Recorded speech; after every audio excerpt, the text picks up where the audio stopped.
Hey guys, it's Aldo here with Windermere Real Estate, and on today's Moment Monday, we're going to talk about open houses and what to expect. All right, so spring is here. We've got a ton of inventory, not as much as we need, but here are 3 things to keep aware and to expect when you're going into an open house.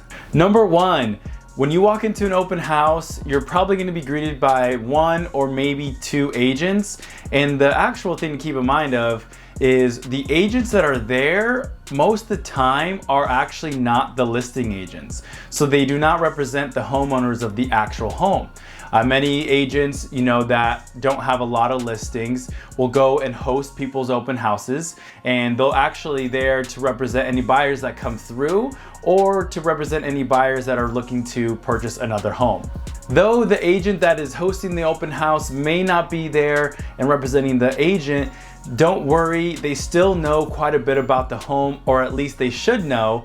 Now, some of the nitty-gritty details they may or may not know. So don't be alarmed if you ask a question they just simply don't know. That's okay. If you have an agent, they can reach out to the actual listing agent themselves. If you want, you can always go ahead and leave your information with the host, and they can always get back to you with the right information. Number 2 is expect a lot of people at this open house. It's better to expect, 5, 6, 10 people at an open house rather than walking in and just being surprised that there are so many people there. Once again, don't be alarmed. Everyone, it's okay. Even if there's 10 people there, you always have that saying, right? There's an ass for every saddle. And just because there's 10 people there doesn't mean there's gonna be 10 offers, 15 offers on that house. They're going there because it probably is in the same price range that fits their needs, the bedrooms, the square footage. The layout though, they may not like it. The house may be dated. Something may not appeal to them as it did in the photos.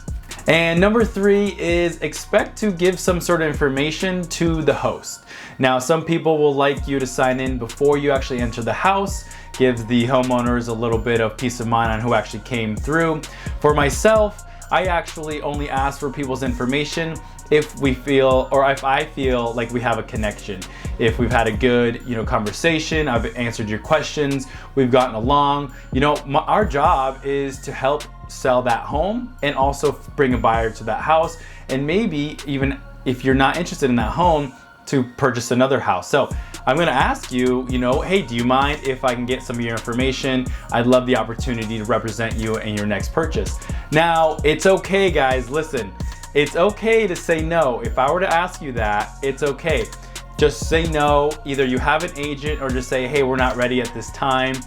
But make sure if you do find a realtor that you like, but you don't give your information, grab their card and keep it with you. Take a picture. I know there's a bunch of open houses that you may be going through and that you may forget which house you did like, which realtor you did like, and which realtor you didn't like. So that's the 3 tips that I have, guys, going into open house. It's okay. Remember, the agents that's gonna be there won't be the listing agent. Expect quite a few people there. And if you want to hand over your information, you feel comfortable and you want to build more of a relationship with that realtor, feel free to give out your information to them. And once again, Aldo here with Windermere. Any questions or comments, leave them down below, and we'll see you next time.